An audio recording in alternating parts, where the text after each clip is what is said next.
Our host for tonight's J-Talk is a fearless personality in Canadian journalism and one of the legends of CBC.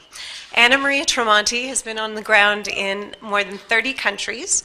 As a foreign correspondent for CBC's The National, she traveled the globe covering stories like the war in Bosnia, the fall of communism, and the Israeli-Palestinian conflict. Since 2002, we all know her as the front of CBC Radio 1's The Current, a program of perspectives, ideas, and voices that makes us think about the issues that affect Canadians and the rest of the world. The Current was honored with the Canadian Journalism Foundation's 2002 Excellence in Journalism Award for its commitment to accountable, hard-edged journalism. Anna Maria accepted the award with her team, and she gave what can only be described as a barn-burning speech. It's still our most viewed YouTube video, so I encourage you to check it out, where she encouraged journalists, especially the young ones, to take your journalism back and to fight for the stories that matter. We're thrilled to have her here tonight. Please join me in welcoming veteran journalist and early riser, Anna Maria Tremonti.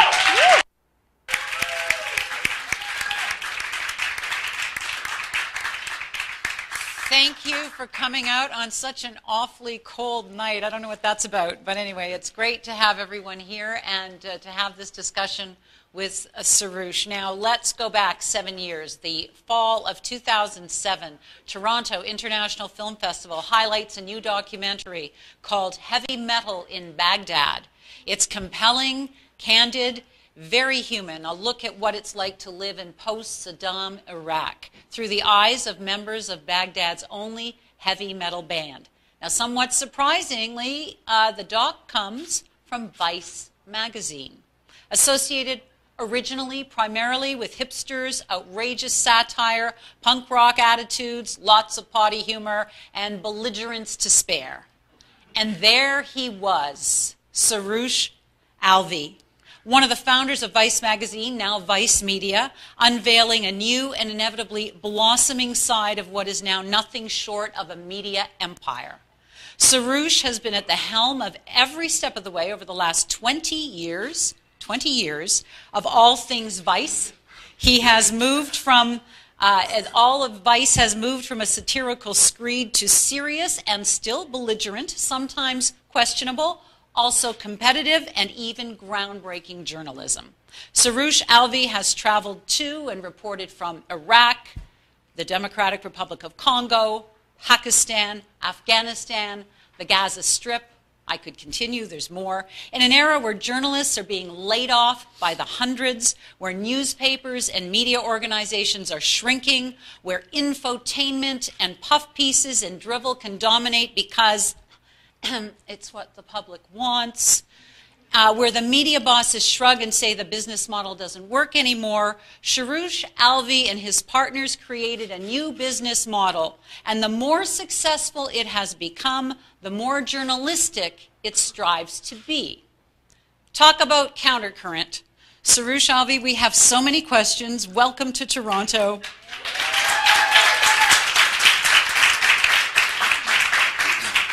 And of course, you're from Toronto, so welcome home. I was born in Toronto. Thank you very much, Anna Maria, and thank you to CJF for inviting me, Natalie and Wendy. That was pretty amazing intro.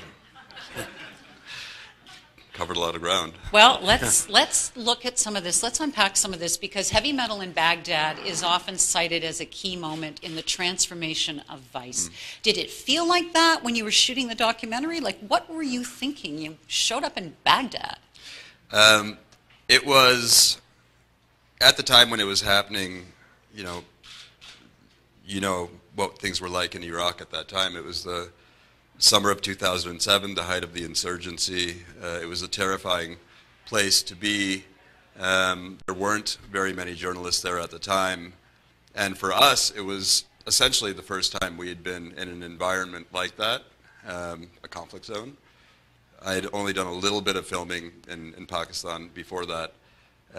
And we didn't have a support team or any infrastructure. We just literally flew in by the seat of our pants. Eddie and myself sneaking into the country. So that in itself was just, kind of insane, and the way it made us feel to be in that environment. And then once we started filming and we tracked down the subjects of the documentary, and we connected with them and started getting their story. At that moment, we knew that we had stumbled across something that was quite special. And as soon as we started rolling a form of the film out online, the reaction that we were getting, we knew we were onto something at that point in terms of the audience reaction. And at that point, we decided as an experiment to cut it into a feature-length doc and submit it to TIFF to see what would happen, and it got accepted into the festival, and on that day we became filmmakers, kind of by accident. So, and that then opened up, brought us into a new era for the company, and for us personally in terms of the work that we do. It was a revelation, and it changed the direction of our business. And I want to talk more about the business in a minute, but let's talk a little bit more about what you were doing in Baghdad, because it became emblematic of how you have shown us stories from places that we hear about in the news. Mm-hmm. You focused in on a slice of life and a group of people who would otherwise not even get the attention of anyone in the media. Mm-hmm. And you brought us like an understanding that war goes on. You can't... Doing it because it felt like the right thing to do. There wasn't necessarily an agenda attached apart from chasing a story that we thought was amazing. You know, we wrote about it in the magazine, and we grew obsessed with these guys. Like, who are these young guys playing metal in the middle of the war? We have to track them down. That was basically it. At the time we rolled out the film, you know, America and probably the world were suffering from Iraq fatigue at that point. People were sick and tired of hearing about the war. And the story being reported at least was the surge. Should we send in more troops or pull them back, or what are we doing here? It's a mess. And that was basically it. And then when we rolled out our film, you know, our audience, our young audience, were so grateful that they were getting a real story about what it's like for young Iraqis. And, you know, that was, again, kind of a message for us that our audience wants to consume content like this, and they want the real story, and they want, you know, they don't want us doing stand-ups and in the safe confines of a hotel. They want to see what's actually happening on a street level. So, so yeah, I think it was, that taught us a lot, and from there it kind of guided us about the type of content we were about to embark on. It's interesting because what you're kind of telling me is that you followed your instinct. Yeah. And a little bit more about that in the growth of Vice and even the creation of Vice. Let's go back to the start of Vice magazine, 1994. How did that come together? Well, it was, again, I had, you know, an inner desire to work for a magazine, but I had never done it before. And through, you know, luck and circumstance and serendipity, I was introduced to a group of Haitians who were a bilingual magazine, and it was called Image Interculturelle, and they wanted to become French only, and they basically gave me a desk, a phone, and a computer, and said, go make this English magazine. I didn't realize that it was a way for them to scam grants from the Quebec government. And for me, it was the greatest opportunity ever, because at that point I had dropped out of grad school, didn't have a lot going on. That's enough, and it was a huge opportunity for me. And so we had this tiny little office in old Montreal, and I just started, and I knew that, you know, my worst case scenario was that I was going to create one issue of one magazine, and that would be it, and I could walk around and say I did this, or maybe it could grow to be something huge one day. And I kind of felt deep inside that this could, you know, I had a feeling, and a friend of mine encouraged me, and he just said, what have you got to lose? And the answer to that was absolutely nothing. And so I put all my energy into it. I was and consumed, and that's where we started, and I just grabbed people from around Montreal in the arts community, got them all involved in terms of and the artists, and it was such a fantastic community of creative people in Montreal at that time. Everybody was poor, and everyone was supportive and wanted to get involved in this new project. And on a kind of local level, we created a lot of excitement, and we essentially created a magazine for ourselves that we could read. I felt like there was a void, there was a need for a magazine like ours that I wasn't getting, what I wanted from the magazines that were out there, all the weeklies in Canada. So you break off to start this. That's right. How'd you get your funding? Well, in the second row, my parents are sitting here. And I would like to say that without their support and investment of $5,000, it wouldn't have happened. So Gavin borrowed $5,000 from his parents. Borrow is the wrong word. My parents gifted $5,000. And Shane, his investment came in the form of computers that his dad gave us, because his dad was in IT. And that was it. We broke off from the Haitians. We changed the name from Voice to Vice. And at that point, we had started shipping copies of the magazine to the States, and we're getting a phenomenal reception from San Francisco, LA, and New York. They were, completely like, what is this magazine? Where is it from? Our take on their culture was very different from what they were getting, and I think it was very raw at the time. And well, you were having the people that normally people.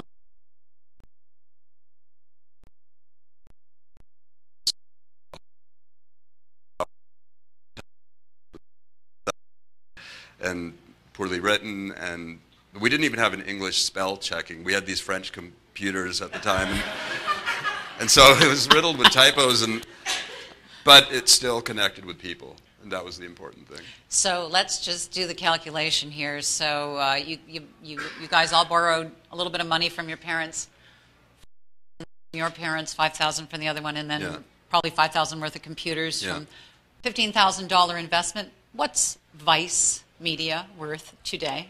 The most recent valuation is at $1.4 billion as of a couple of months ago. That's B. He said B, billion. I didn't speak very loudly when I was... We can ask the sound people. I don't know. Can you hear us? Do they have any speakers in the back or no? Can you come up here maybe?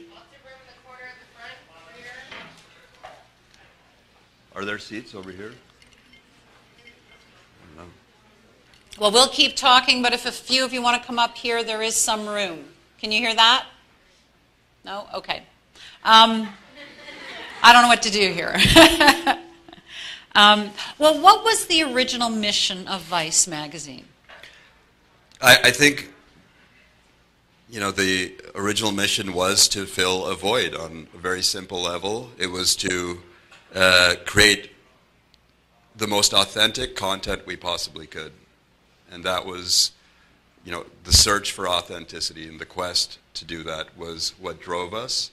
And we, in terms of the type of content we did, it was all over the place. Culture was an important part of it, music, art, film, but politics were international affairs, and were very...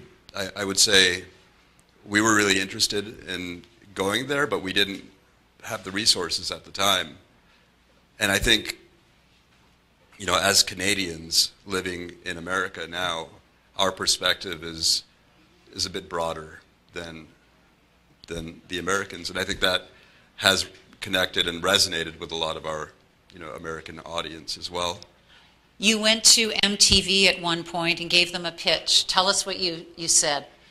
So there were, a couple executives, one key executive at MTV who I think was very concerned about the fact that his kids weren't paying attention to what's happening in the world. They weren't watching the news. They were watching, Pimp My Ride and The Real World, My Super Sweet 16, whatever these shows are, and I think he was a bit horrified at what MTV was doing to American culture. And so he came to us and he said, if we gave you some money to make a DVD, what would you do? And we came up with this pitch of 60 Minutes meets Jackass. Speaking in language that I think they could understand. And they bought into it, and they gave us a budget to make a DVD. And that is, with that money, we went and that was the first filming we did. We started filming heavy metal in Baghdad then. Gun Markets of Pakistan was a piece that I had written about in the magazine, and then we went and filmed it.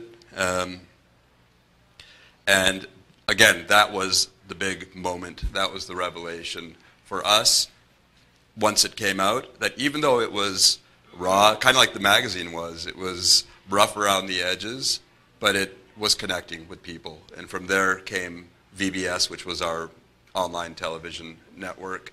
But that was one of those pivotal moments for us in the course of our history.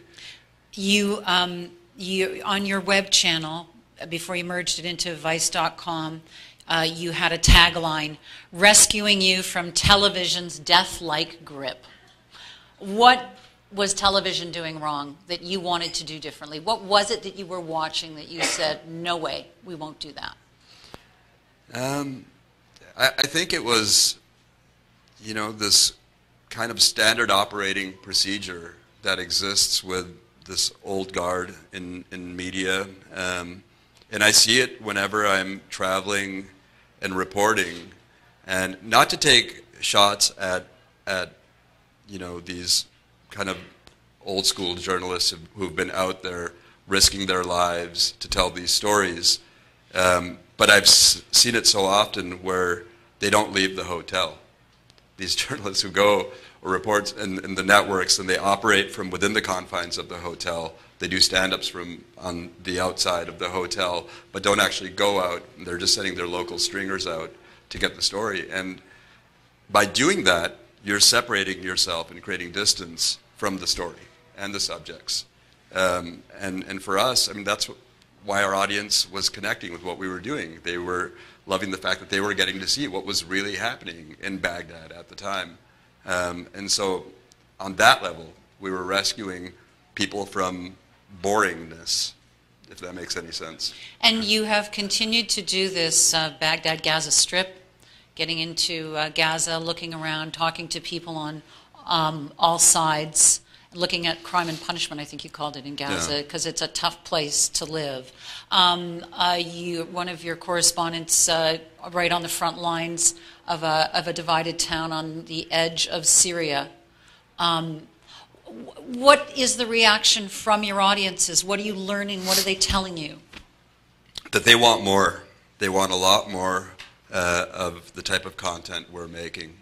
And that is what is driving us forward so that we can deliver that to them.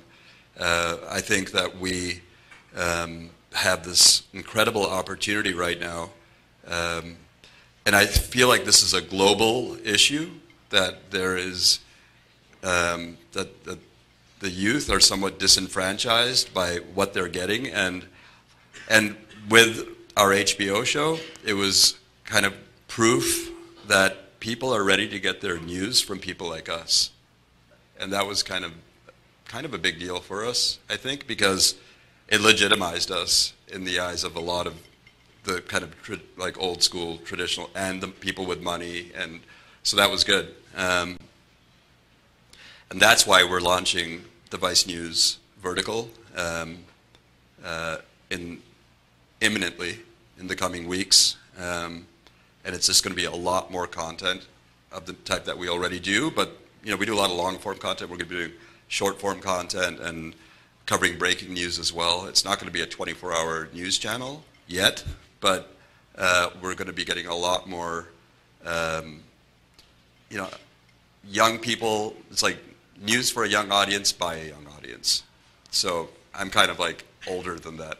So we're going to be getting a lot of these kids in the mix and getting them in front of the camera. And a lot more hosts. You know that the old school both admires what you're doing and has criticized it for quote-unquote cowboy journalism, Yeah. for maybe not enough accountability. How do you respond to that? Are you changing at all because of your association now with HBO? Well, I think HBO has been a fantastic partner for us. They've given us a lot of freedom and been incredibly supportive. But I think they are also taking a risk by working with Vice because they haven't had a news show before. So their reputation is on the line. So and maybe they would have done this anyway, but it's an extremely rigorous process in terms of the amount of vetting that takes place by the lawyers on our side and their side. And I feel like that's a very healthy process to go through because it forces us to be on point and to not make mistakes and to have our facts straight. And that's something we didn't really do early on. Are they cramping your style? No. And we had a show with MTV before, and they did cramp our style. They were like, it was an absolute fucking nightmare working with MTV, whereas HBO, they've been great. That was me, sorry. What made MTV a nightmare? It's this thing in like TV land or Hollywood, the executives love to write notes on a piece of content. And they were just sending so many like mixed messages, and they ended up taking our content and making it fast. Like trying to pack 5 segments into a half-hour episode. And, that's maybe the type of content that's consumed by 15-year-old girls. We don't make content for 15-year-old girls, Whereas with HBO, we're allowed to let the content breathe a bit more. And even that 11 to 13-minute segments are quite short for us, because we're used to doing longer form. That's interesting because, people, you have a younger demographic audience, and people say young people don't have an attention span, they don't want to watch that long stuff. Yeah. So what have you learned about who comes to see you, who keeps coming back, and what they're interested in seeing? What have you learned about how much appetite there is for what you can give them? I would say that the kind of metrics that we have and our ability to spot the trends of our audience and what they want has really improved recently compared to how much we could look in and see. Before we could just see how many people were watching it, and now we're getting a better sense of what they want. And for sure they want more females hosting content. That's right. We're working on it, and that's something that we're addressing. All I can say for sure is they want a lot more of the type of content that we do, and they don't like it when it's too short. They don't like it when we break it up and make it episodic and make them wait for content. They hate that. They want it all at once, immediately. Yeah.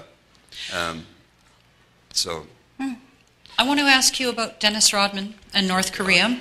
Do we have to? We have to. We have to go there. Vice Media organized his first trip there. What were you doing? What were you thinking? We were thinking that we needed to get into the country. And Vice had been to North Korea twice before. And when my partner Shane had been there to film the Vice Guide to North Korea before, he saw a basketball that had been given as a present from Madeleine Albright to Kim Jong-il at the time that was signed by Michael Jordan. And we knew that the family, the Kim Jong-il and Kim Il-sung and Kim Jong-un, that they were obsessed with the Chicago Bulls. And we knew that for the finale of the HBO show, having a North Korea episode would be huge. So how do we get in? So we came up with this harebrained idea that we'll bring a Chicago Bull. And it worked. So Dennis Rodman wasn't our first choice. We tried Michael Jordan and Scottie Pippen, and we couldn't get them. But Rodman was available. Surprise, surprise. And again, we didn't know that once we were in, if Kim Jong-un was going to show up. But he showed up to the basketball game that we organized and was sitting next to Rodman. And so in total, the number of Western people who have met Kim Jong-un in terms of journalists or whatever boils down to about 3, and they're all working in our Brooklyn office, which is insane if you think about it. It's incredible, yeah. You also had the Globetrotters. You had 3 and we brought the Globetrotters Globetrotters as well, okay. yeah. And it was a move.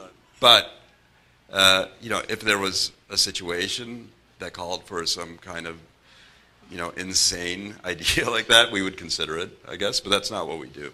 That's not our business model, and it's not. It was kind of a one-off. Let's talk about the business model. How many Vice entities are there? So we have 35 offices around the world, and within the Vice kind of Vice.com portal, there are channels, verticals we call them, and we have Noisy for music and the Creators Project for the art side, Motherboard for tech, and then we have Fightland, which is a kind of UFC affiliated site, and then we're launching Vice News and Vice Food and Vice Sports. So all of these, and then we have the record label, and we have a book publishing division, and we have an in-house agency called Virtue, which is not really public-facing, but does a lot of work with brands. So there is a lot. That's why it's Vice Media. And there's the magazine. I almost forgot to mention the magazine, the thing that started it all. And the magazine is profitable and does well. How many people work for Vice? There are about 1,000 employees worldwide. I think didn't we have a little fact sheet? I forget. It's crazy how fast it's growing and how many new faces there are in our offices. But because it's, a proper corporation now with a lot of employees, we need some older people to help manage it. Otherwise, it's just chaos, right? It's in order to have it run like a well-oiled machine. And chaos was one of our issues. We're growing so fast, and we're hiring, and the energy and spirit in the office is fantastic, but you need to have like a mom and dad figure in there as well. I'm available.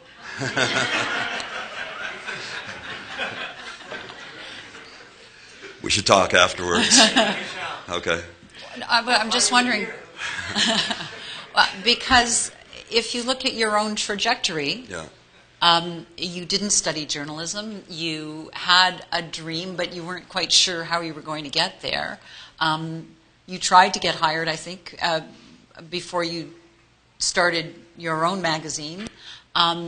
So what's the lesson in there?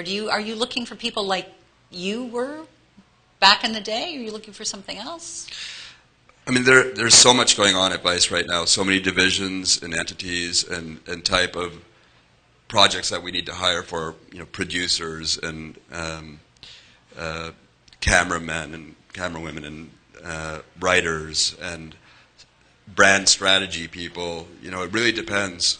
We want passionate people who are who really get it. And we definitely have our own weird culture at Vice, and so it can be a little tricky at times. But it's also important for us to kind of be open, have a not open-minded. That's the wrong word, but to now bring in people who have experience at kind of the larger corporations as well, because they are actually bringing a lot to the table because we need their experience.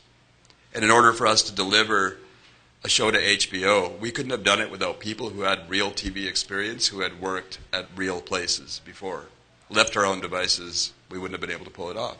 So it's the right blend of this kind of young, crazy kind of energy and to balance it out, some people with experience. So it depends what we're looking for, but we're hiring across the board. Because I'm really struck by the fact that, yes, you needed people who had the experience, but if you had not come at it the way you had, you wouldn't have had the success. We have heard so much talk in the last, decade of people saying the business model for journalism, the business model for media companies isn't working anymore. Mm-hmm. And I have actually said to journalism students, you're going to have to find a new business model because the people running the industry are out of ideas. And then you come along and you did create a new business model. We got into the space at the right time. And again, it was because we were, my brother and I refer to this phenomenon as stumbling upwards in life. And I think with Vice, we've done that a few times. And again, it's like these executives who were like visionaries at the same time seeing what we were doing and saying, you know what, you guys should go launch an IPTV network, or you should go make a DVD, or our friend Spike Jones saying, you guys have to film your stories. Things that we weren't doing and we just started doing. And what that meant is that now we have like a 7-year head start on the competition. And while old school print is scrambling to figure out how to bring in video, we've actually been hacking away at it and figuring it out and learning that it's actually not cheap, it's not easy, and it has to be at par with high quality TV content, even though it's the internet. And so we had to, like, the same way we went to school in public with the magazine, we did the same thing on the video side. And the result is that we got pushed into the digital space, in the video in the digital space early. And that's given us an incredible advantage now. It's interesting. It was like you leapfrogged over traditional media into that digital space when it was so fresh, and kind of took ownership of it. And now you're coming back into the traditional, and you're stepping on them. It's really interesting. And then at the same time, you need them as your investors. Viacom's a big part of your future, right? Well, News Corp has recently acquired a small stake for a good amount of money, that we're taking that money to invest in the news space. And so absolutely, we've always done this, worked with the corporations and taken as much money as we could to, whether it was for the record label or the books or to launch an IPTV network. So the Viacoms and News Corps of the world, we need them, but they will not own us, and we'll never do that. How do you stay fresh? How do you do that? How do you keep yourself moving forward and being different? I think, you mean in terms of like the content we make, or the business? And in terms of how you move forward, because you really have leapfrogged over, and now they all want a piece of you, but you don't want them to drag you into the terror, what did you call it, the death grip of television. Yeah, I think the challenge we have now is how do we create a lot more content and maintain the quality to grow and to deliver a lot of TV shows. We're doing 2 TV shows this year just in America, and then we have other shows in Germany and Mexico and Australia that we're doing in those territories. But I think we're going to reach the point where we have to deliver a lot of shows, and we have to make sure that we maintain the quality of our brand and the quality of our content, because that's our reputation. And so often you see things grow and get big and become shitty. And that is what we have to avoid doing. So I don't know if that answered your question, but I think that's one of the big challenges that we're going to be faced with over the next couple of years. My other question is when you sleep, because you are a co-founder and you're really very involved in moving this company forward, but you're the guy who still goes out and does a lot of the field work, and that's a lot of work. It is, and I think over the last couple of years, I farmed out a lot of the day-to-day operational things. I went from managing 75 to 100 people to basically managing no one, and recently I can just focus on the content. And that's what I signed up for 19 and a half years ago when I started the magazine, because I had this dream that I wanted to make an interesting piece of content. And along the way, had to do a lot of, take the circuitous path, and it's been this epic saga of facing bankruptcy and bringing it back together, but getting back to this point today where tomorrow night I'm leaving to go to Pakistan and Iran to film, and that's what I signed up for. That's Tell us what you're doing in Pakistan.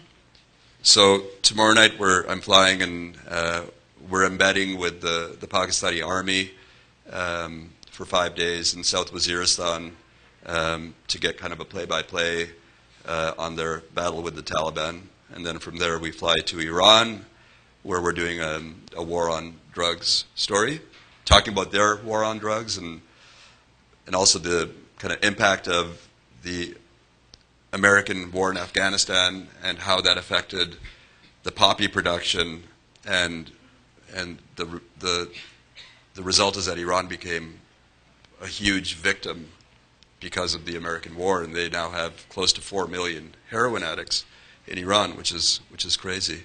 And also we're going to Afghanistan as well. So it's a big kind of epic trip. And the Iranians are going to let you in to do that.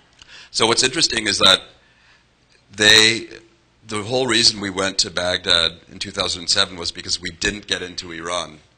And so that was, like, again, serendipity at the time, because we needed to, MTV had given us some money back then and we needed to get some content. So we've been trying to get into Iran since 2007, and we finally got our visas. And my crew is already on the ground, and we are encountering some challenges. But so far it seems that we have been given permission to do this kind of war on drugs story in Iran.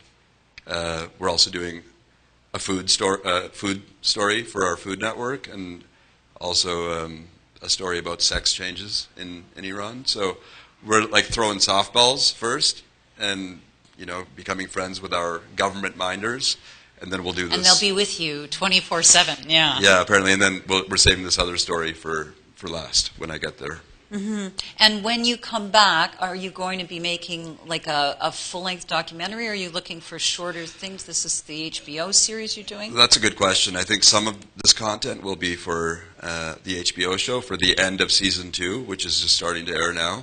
The middle of March is when we have to stop filming for the second season, and the rest of it will be for the Vice News site, which is launching soon. And that's also the beauty of this, is that we can go into the field. And I recently went to Cambodia to film something for our news channel, and it ended up on the HBO show. And so it's really, we have a whole kind of menu, a variety of options of where our content can live. And the same way Heavy Metal in Baghdad launched VBS, we need a killer piece of content to launch the Vice News vertical and kind of put it on the map. So it might be better to create a longer form piece in Iran and save it for Vice News as opposed to putting it on the HBO show. Yeah, I'm guessing either Iran or South Waziristan, you're going to get a killer piece of content. We'll see. Fingers crossed. So how do you decide what's the process? Do you say, I want to do this and I'm going, or is it like the process of actually assigning and deciding you're going to work on this story? Give us a little bit of insight. For me, personally, it's really kind of instinct-based. And if I get excited about a story, then I kind of discuss it internally, and I'll go do it. But, we were talking about this today, about how you work with producers for your show that you do every day. And it's really smart to listen to all of these producers that we have, and they have so many ideas. So we now do have more of a process and a system in place to figure out what's going to get greenlit. But ultimately, it's still very kind of instinct-based as well. But for the news vertical, obviously, you look at what's happening in the world, and Kiev's blowing up, and Venezuela's blowing up, and we know that we need to be there on the ground, and we'll get the crews out there, and we're live streaming from those places. And I think one of the great things about what we're doing is we're learning as we go along, and can change it up. And the rules haven't really been written.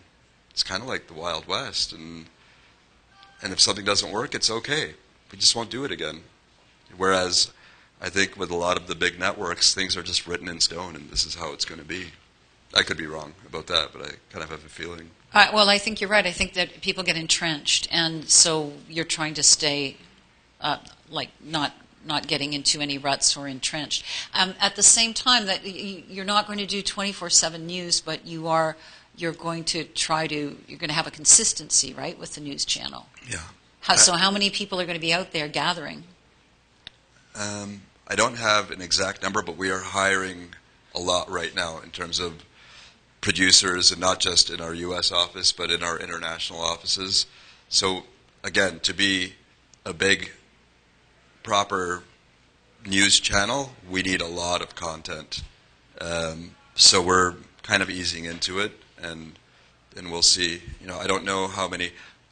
The good thing is that we have 35 offices around the world now, and we were launching all these offices and territories, and at a certain point, we weren't really sure why we were launching offices in Poland, or, you know, like, we just did it because there were people in these territories who were approaching us saying, we'd love to launch Vice in Poland. So we're like, all right, great, it's cool. There was like no kind of, it wasn't very sophisticated, the way we were rolling out these offices at the time. But now, it makes sense. We have a global footprint, and we can mobilize our infrastructure and use it to bring in content from around the world. And so, for what's happening in Kiev, our UK office sent a crew from their office. What's happening in Venezuela, our Vice Mexico sent a crew from their office. And it's not us getting on the planes to tell every story, which is good. You know, it's really interesting listening to you talk. Do people call you a visionary? No. No, I don't think so. Well, I mean, I'm interested because you studied philosophy. Did you not? Yeah, it's true. And you are explaining how you open these offices, and you just you again follow your instinct. Yeah. So what can the rest of us learn from you? I mean, in my case, it was, you know, getting completely consumed with an idea and just pursuing my passion as much as I could, and just going with it, and maybe taking some risks, and even when it felt wrong or when it wasn't going well, just sticking with it and battling, and creating an opportunity where there was none. And again, I think there's like, ignorance is bliss on some level. If I knew what we would have had to do, I don't know if we would have done it, but it was a good, like in Montreal at the time when we launched, it was going through one of its economic downturns, as they do in Quebec, you know, and it was, there were already 2 other English magazines in a shrinking English market, and then I come along and decide to launch another English magazine. It made absolutely no sense. There was not kind of, you know, an economy to support that magazine. And everybody else laughed at us. They're like, that is a stupid thing to do. But we didn't know any better. And so we did it. And I think we found a way to make it work. You know, I have a friend who tells me that sometimes you shouldn't try to be ahead of the curve. You're best, and this is journalistically too, that you're best to go behind the curve. You let everyone else run around the curve, and then you follow them, and you pick up all the things they dropped because they're so eager to get around that curve and be ahead of the curve. And in a way, that's what you did. You came behind all of these big media organizations, and you picked up what they thought wasn't valuable online. I work for a big media organization. I know online was not seen as very legitimate. Taking it to digital, right? So you took what other people didn't think was valuable as they ran around that curve. That's insane. And look who's laughing now. Exactly. I mean, I think, you know, for the big networks, and okay, this is the same thing happened in the music industry, where they're all riding so high on the hog. You know, they're making bank. Everything is good, and then the internet comes along and starts decimating things, but they don't change, and it takes them, they have to wait until they're completely broken down and desperate, and then they start making change. And I think for old school media, that change was coming, and they weren't nimble, and they didn't adapt, and now they're changing where maybe it's too late for a lot of them, and they're going the way of the dodo, you know? I think people get really stuck in the standard. When things are good and they're making money, it's like, here's our model, and it's going to go. Maybe. It's a theory. I look at what you're doing, and I'm wondering if the 24-year-old who started Vice, what he would think of you 20 years later. I can't believe it's been 20 years. I mean, that part of it's crazy to me. It's flown by. I mean, I think it's pretty miraculous, really, the circumstances around how Vice started, where we came from,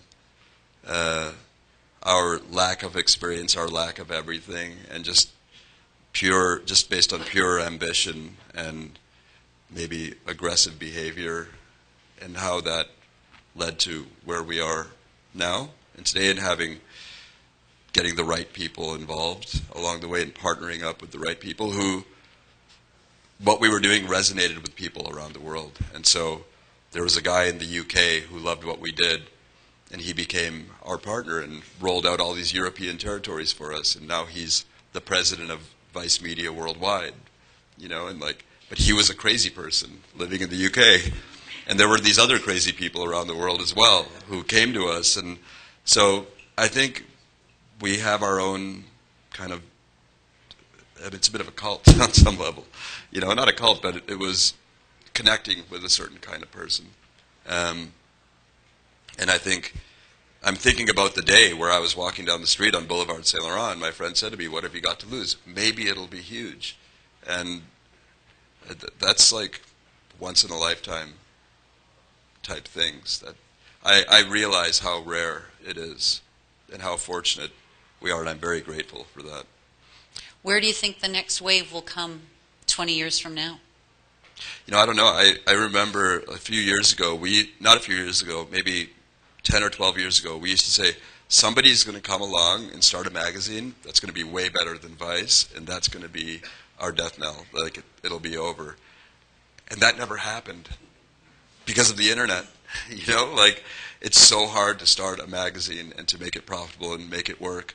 Now, granted, there are a ton of new sites that have more traffic than we do, but I don't know what the next wave is going to be. We are still riding our wave and still growing, and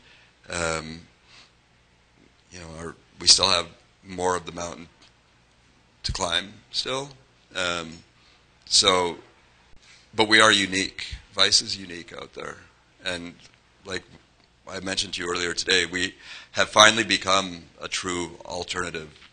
We used to say we were alternative, but it didn't mean anything because we didn't have an audience. But now we have more than 100 million people, and that kind of means something now. It's a significant number. So yeah, I'm not sure what the next wave is going to be, what they're going to do. Well, I think a lot of people have questions, so I'll stop it there. I'll stop it there and open it up. Suroosh, there's lots to talk about here, and how do you want to do this? We do have a microphone, okay? I will ask you to keep your questions to the point. No lectures, please, so that we can get as many questions as possible in. And go ahead. Thank you. I have a question that comes from your bureau in Mexico. I'm told by the human rights officer at the British Embassy in Mexico City that there seems to be less concern about the safety of the journalists who are working on your stories in Mexico, which, as you know, is an extremely dangerous place. What are you doing to ensure the safety not only of the journalists who are working in the field, but also the people that are interviewed, who may be identified and then are left to their own devices to figure out how to stay safe? Thank you. Thanks. We've started doing hostile environment training for our producers.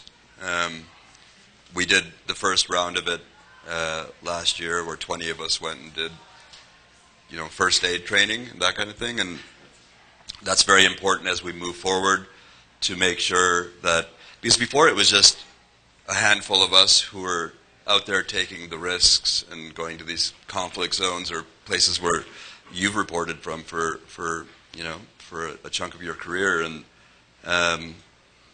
now we have a responsibility to our employees and our people, our producers, to go out there and to give them the tools that they need to be safe and make the right decisions when they're out in the field, and not to send people out willy-nilly who don't have the experience.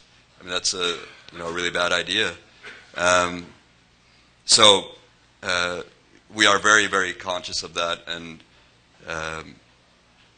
it's something to be worried about as well, because there's that youthful kind of enthusiasm that they want to go into a war zone, and that's probably not a great idea, without the right support.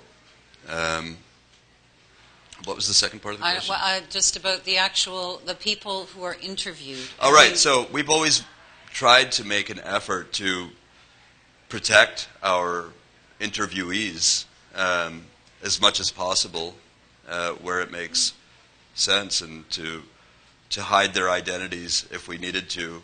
We don't really have, a policy, but apart from the idea that we want to, be sensitive to these people who are sharing their stories with us and enabling us to do our jobs, so that we get on planes and leave, and we're not leaving them behind in a situation where they could get killed. So we're very conscious of that. It's case by case. Go ahead. I'm curious what your vision is for media consumption over the next 10 to 15 years. I think mobile is obviously going to be playing a big role in the way people consume media. It seems crazy. There's an infomania out there. There are so many different ways to consume media right now, and it's only increasing. And I don't know, it's not necessarily a good thing either. I'm not really sure which way it's going to go, but I definitely think that the way we consume media right now is creating a lot of bad habits out there, and it's giving all of us ADD, and just like there's so much information flying around. And you were telling me today that you're reading 2 books a week or something like that. Like, that's amazing that you find the time to be able to read. I'm finding it more and more challenging to finish books these days.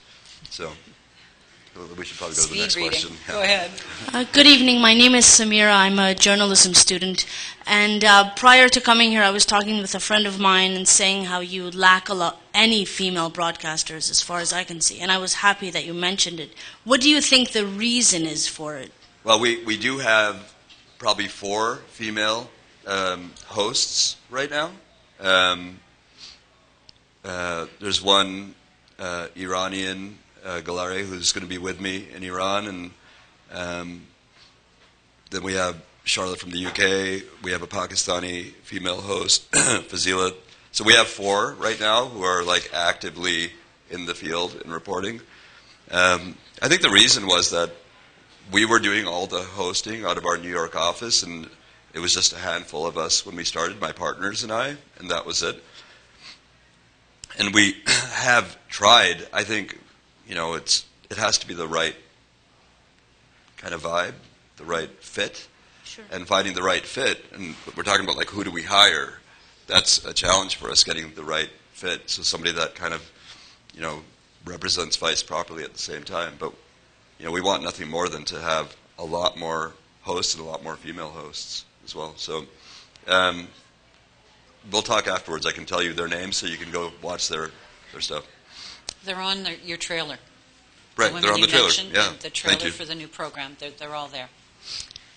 Well, one of the things I'm consistently surprised and happy with Vice is how many freelancers and new reporters they bring on, as opposed to this new online trend with Glenn Greenwald and Ezra Klein, who are poaching bigger journalists at well-founded organizations. And I just wonder if that's a conscious or a subconscious thing on Vice's part to bring up new reporters and as many freelancers as they can. I think it's how we've always just done it, and I think our network of freelancers is growing exponentially all the time, and I think we have thousands of freelancers, both on the writer side and now the challenge is the producers that we bring on board for all the TV and video content that we're going to be making. But yeah, it's not necessarily a conscious thing, it's just how we've always done it. Hi. So I was a big reader of Vice magazine in Montreal. And one of the columns that really sticks out in my mind is the do's and don'ts column, which had a very particular sense of humor and definitely tapped into something about, my generation. I was wondering how much of that way of seeing the world as being like do's and don'ts factors into Vice's culture. I'm not sure I understand the question. I mean, I guess it's like seeing things as like in this very stark manner of like, we're doing things this way, they do things that way. Does that help explain the question? I think we've always, we used to say we want to do smart things in a stupid way and stupid things in a smart way, and that was kind of our ethos in terms of the magazine content. It doesn't necessarily apply to a lot of our documentary work, which can be straight serious at times. But the do's and don'ts was just a fun kind of fashion critique column because we were so not fashion people that the idea of doing fashion in Vice made no sense. So we thought the best way to do it is just to have this do's and don'ts thing where we're just going to be assholes. And and it worked and was the most popular thing we've ever done. Yeah. So. All right, thanks. So are you asking, are they going to be assholes in their TV stuff, or are they... Kind of. It's really hard to do that, on TV. We've been trying to, solve the do's and don'ts riddle for video, and it doesn't work. Okay. Working on it. You did pitch 60 Minutes meets Jackass. Right, it's true, we did. It didn't end up being that exactly, but I suppose. Hi. My name is Knight. Tim Knight. I'm the guy who, when you said you wanted some older people, I put up my hand and said, I'm available, so I just want to remind you later at the bar. I'll meet you at the bar. Said, okay, but I do have a question. Very early on, sir, you said that you had a very sweeping statement about journalists covering wars from hotels. Now, yes, I know there are some. We all know there are some. We also know there are a whole hell of a lot of journalists who go out and risk their necks every day, and I don't want it lingering in this audience that you think that all of us do the hotel reporting. Absolutely, and I did say including Anna Maria, by the way. Sorry? Including Anna Maria, who goes out. Right, and when I said that, I did say that by no means am I talking about all the journalists who are out there risking their necks and doing great work. Yeah, but it was a sort of... But, I'm saying things based on what I've seen out there, and 100%, it would be, unacceptable to make a sweeping statement about journalists who are out there, especially the freelancers who are out there on their own, telling these stories and risking their lives to report. So, duly noted, sir. Thank you. I didn't pick him up on that one, Tim, because I remember the very first time I started covering the first Intifada in Israel. I was out with my crew in the West Bank, and we were covering riots, and they had a pockmarked car from all the rocks, and my crew is shooting, and I'm with them, and one of the crews from one of the American networks, which I won't name, said, "Who's she?" pointing at me, and he went, then the cameraman said, "My reporter." And they were aghast that the reporter was out with the crew shooting, just the daily Intifada grind. I think we all know that there have been times, and yes, there are a whole bunch of journalists who risk their lives, and of course, it wasn't that long ago that Marie Colvin was killed in Syria, and I don't know anyone who didn't look up to her work. But it is true that too often people let the crew, when they could, now people have to shoot their own stuff too, but they let the crew go and do some of the stuff, and they stayed back, and they went out very selectively. And so it's worth remembering that it's really important for people who are working with people who are shooting. Everywhere they go, you go. or don't cover, like don't go at all. Yeah. Next. Hi. Hi. You were talking about disenfranchisement with youth and the type of media and stories that have been presented to them. So I wonder if you could talk about kind of what you think some of the most underreported stories are, and also your views on global warming, because I find that's a very underreported story, in traditional media, and you guys have done a fair amount on that. In season 2 of our HBO show, there's going to be an episode that speaks directly to the effects of global warming in Greenland. And we have done some environmental shows and segments, like Toxic Garbage Island, for example, is probably the most viewed piece of video content that we've ever done, more than Dennis Rodman even. And whenever we do kind of work that relates to the environment, it does fantastically well. We always say green is gold in terms of the content of that ilk. So what do I think is not reported? I mean, I did a piece in the Congo, which I feel is a very important story that is underreported. A lot of stories that we've done over the last 5-7 years have we also end up in places where all the big networks are as well. Everybody's in Kiev, and we're there as well. In Nigeria, I think is quite underreported. Yeah, the Niger Delta story was great. No, thank you. I feel like there's a lot going on. Africa generally is a very underreported place, I think. So yeah, I think there are a lot of stories in Africa that we need to go pursue. Thanks. What are the stories you think need to be reported? I think global warming's tough for me. We don't talk about it enough. I think the amount of articles that have been in the news as it relates to climate change have gone down significantly since 2007. And it's like the biggest crisis of our generation, and we're not really talking about it enough. Yeah. Cool. Go ahead. Hi. We've talked about the business model for Vice. I apologize. I should probably know it, but how do you make money? How do you pay for thousands of people? I'm sitting here thinking, good Lord, what am I doing wrong? Advertising has Is it an ad model? I mean, we've always given away content for free since day one. Brand? So what do you mean exactly? Content, branded content. So big buzz right now for everybody is how the heck do I do branded content or native advertising and still maintain the integrity of my brand? We don't do it like that. I mean, we don't even like to use the word branded content. We will work with brands to make content, though. But it's a kind of a tricky space.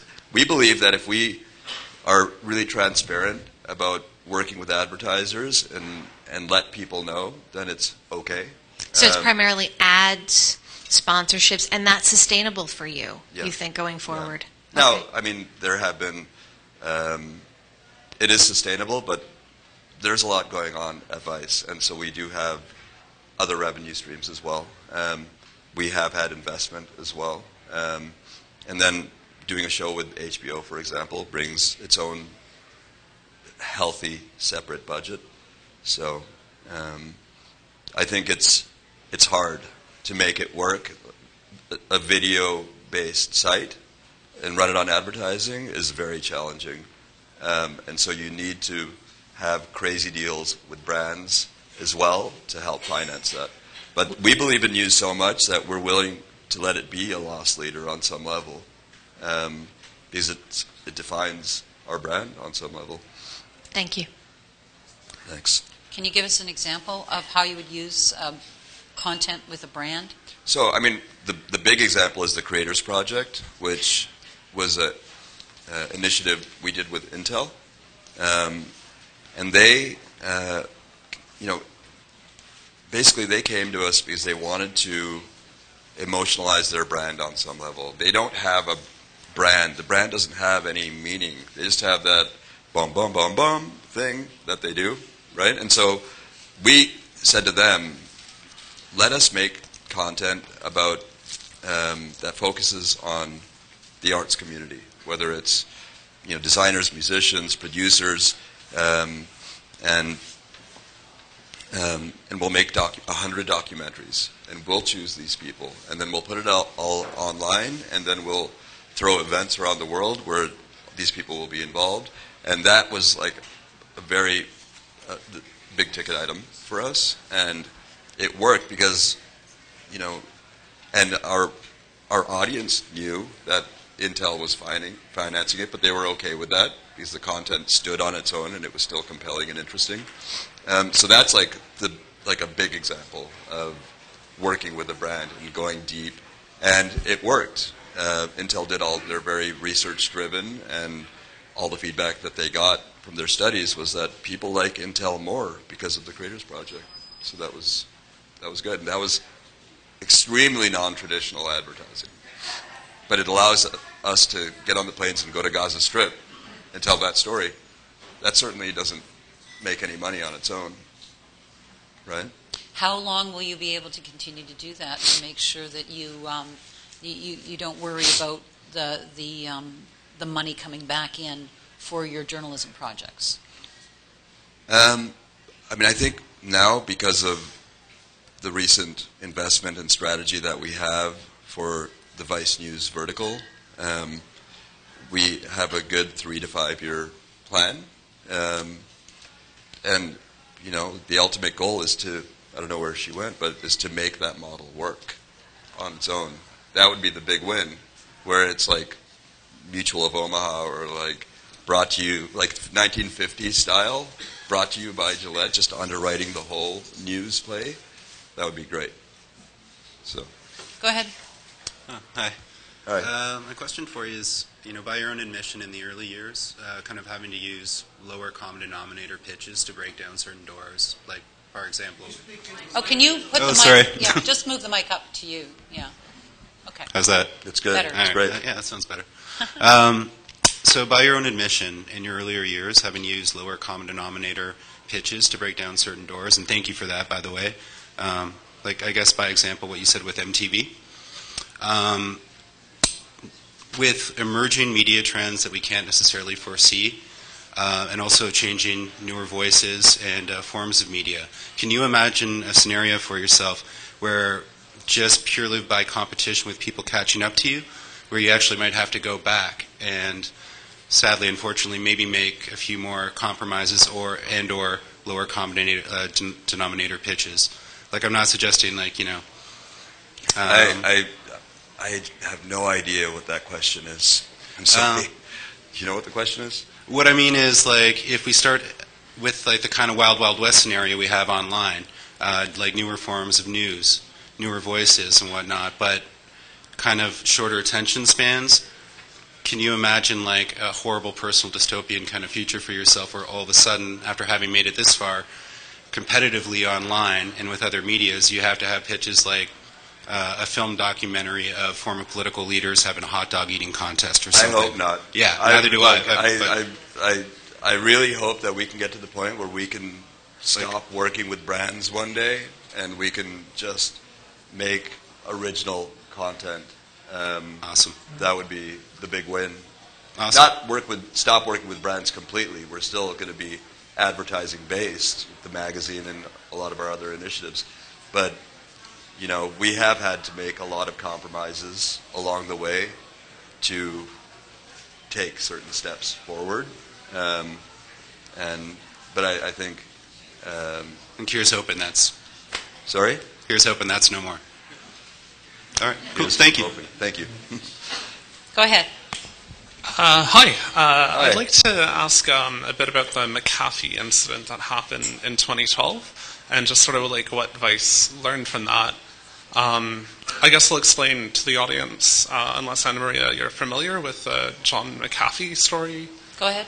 Okay. So in December 2012, Vice sent someone to see John McAfee, the guy who did the virus software. He's into some kind of sketchy stuff. And he was hiding out in, I think it was Guatemala. And the correspondent that Vice sent took a photo with him and put it on the internet somehow. The metadata was included, and the authorities found the GPS coordinates. And John McAfee had put out on Twitter, I knew about metadata, I put in fake data, that's not the real thing, and the Vice correspondent actually said the exact same thing, and then that turned out to be untrue, and McAfee was somehow, I don't know if he was arrested, but the authorities somehow found him at some point. I'm wondering, has Vice learned anything from that? And I'm just curious because Vice paints itself as alternative, and to me that's something that the media, I don't know if it's immaturity or if it's not really being honest with the readership. Has Vice learned from that at all, and what led to that happening? Well, I mean, it was a blunder. It was a huge mistake on our part, and we ended up learning a valuable lesson. I mean, it was like a rookie mistake extraordinaire. But these things happen, and we learned. It's the last thing in the world we wanted. And, not so much the metadata, but more like having a correspondent lie about that and misrepresent what happened. I don't know about that, what part you're talking about specifically about the correspondent lying.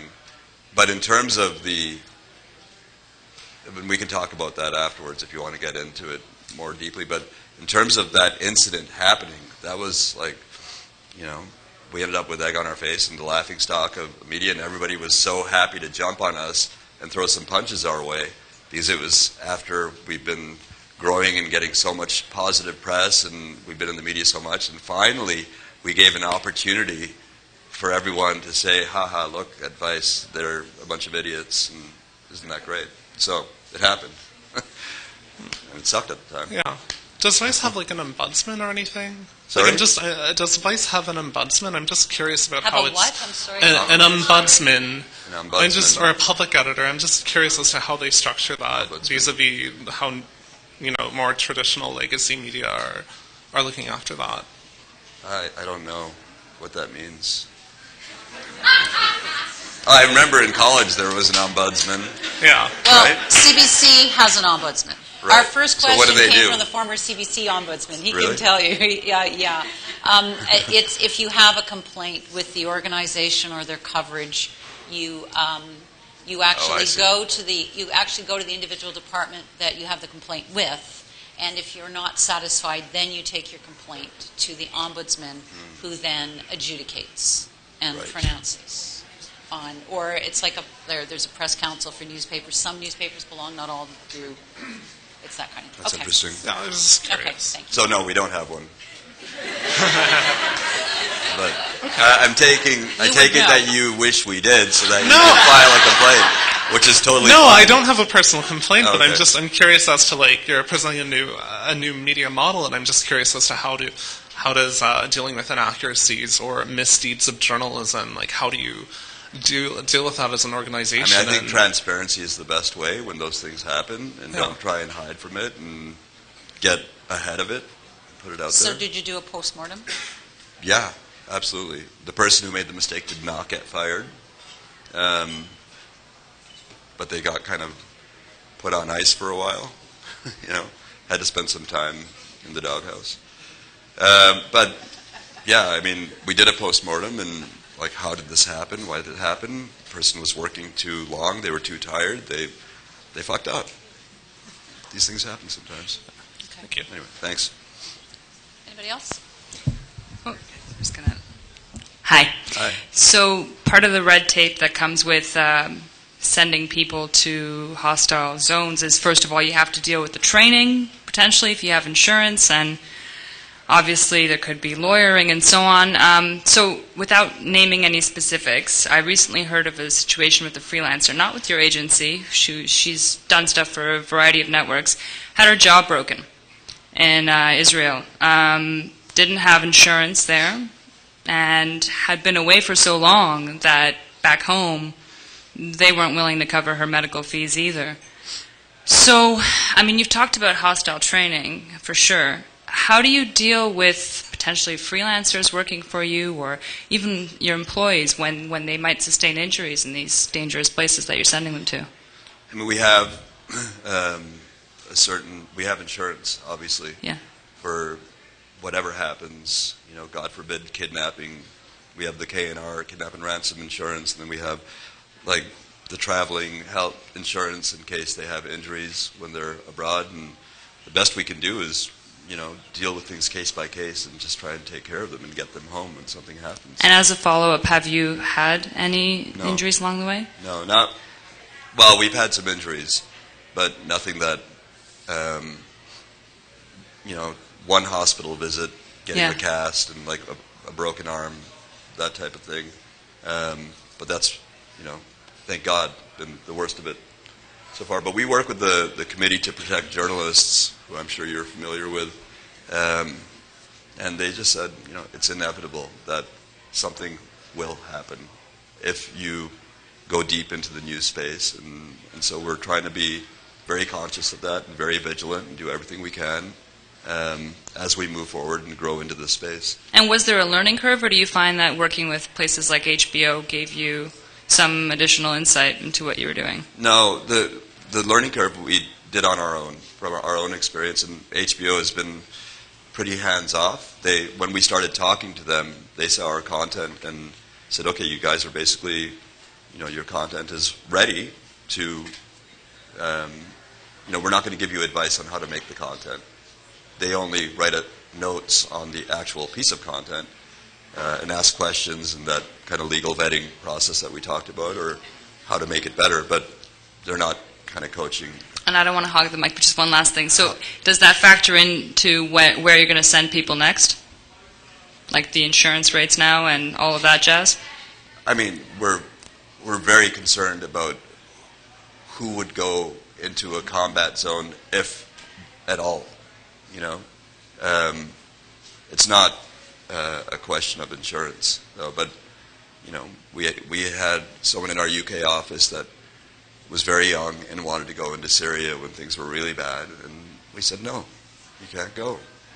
We don't feel good about this. Thank you. Thanks. This question just relates a little bit back to the advertising question about how you maintain money being such an online presence. I work at an online media company too, and there's a lot of talk about page views as a metric to show popularity and success, especially when you're getting sponsors and advertisements. And there's also talk about time spent online, so how long a user will spend online reading an article versus how many clicks they go through. So it's kind of, you know, if you're a content creator, the page views critically kind of speak to, let's just build some gallery and get them to click through it, and the content kind of suffers. Does Vice have a model in place for what metric you use, and do you think the time spent online model or a model in the future is going to be more successful coming up? Ryan, you want to help me with that? I have the director of, one of the directors of Vice Canada here who knows a lot about advertising. Yeah, so no, because it'd be great to know, because anybody who's wants to create content now, this is kind of affecting all of us all the time. So I think this is something that everybody should hear. Here, let me give you the microphone. Just take this. Okay. Yeah, it's interesting. I mean, we still use time on site as one of our big measurements, mostly because we can go around and post about it, because we're way above average. We're about 20 minutes per session time on site, which is huge, which is greatly above average. So that's kind of a pretty good standard for us at this point. Where it's going, I don't know. That's to be seen. Right now, that's where it's at. I mean, measurements online are changing constantly, as you must be familiar with. So what the next thing's going to be, I don't know. But certainly stickiness and page views is a thing too. I mean, it means people are interested in your content and they're going to keep flipping through. Yeah, there is traps you can build in terms of, you know, putting up photo blogs where you just click whatever. But essentially, the more time someone's on the site, the more time they're engaged. And it all comes down to our ability to make good content, right? So if it's good, they're going to stick around. And so that's how we currently measure it. I don't know where it's going to go in the future, but yeah. Just to follow that up briefly, do you find that advertisers, since you've started in the history of Vice, in your case, are starting to gravitate a little bit more towards time spent online versus page views? Because that's something that us journalists are quite interested in. You know, every advertiser seems to be interested in a different thing. It's a hard thing to answer. Really, honestly, there's still the key measurement for them is how much traffic you're getting. That seems to signify how popular you are and how good you must be, which is dumbing it down a lot. But fortunately, we perform kind of across the board in all the metrics you want to look at. But yeah, in our case, it's just like if you have the traffic and the content looks good to them, then they want to partner with you. So. Interesting. All right. I was hoping it was going to be all time spent online there, but no. Perfect. Thanks a lot. Yeah, sorry. We have time for one last question. Are we done? Wait, one last question. Okay, I think we're great. No. Suroosh? Thank you so much. Thank you very much. Thank you all for coming.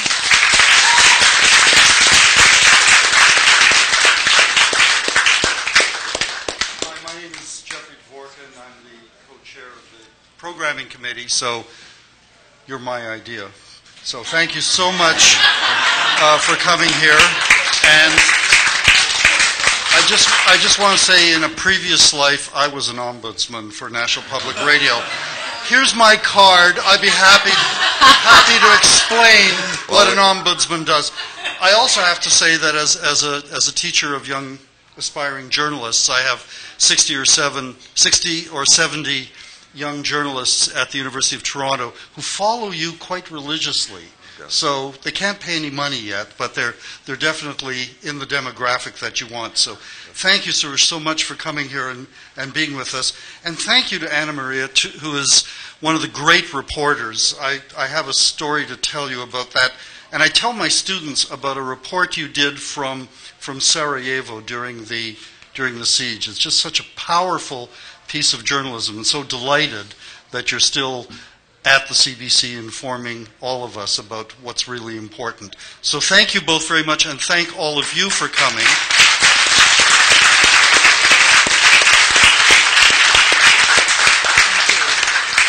And thank you to Molson Coors for making this open bar available to you all. Thank you.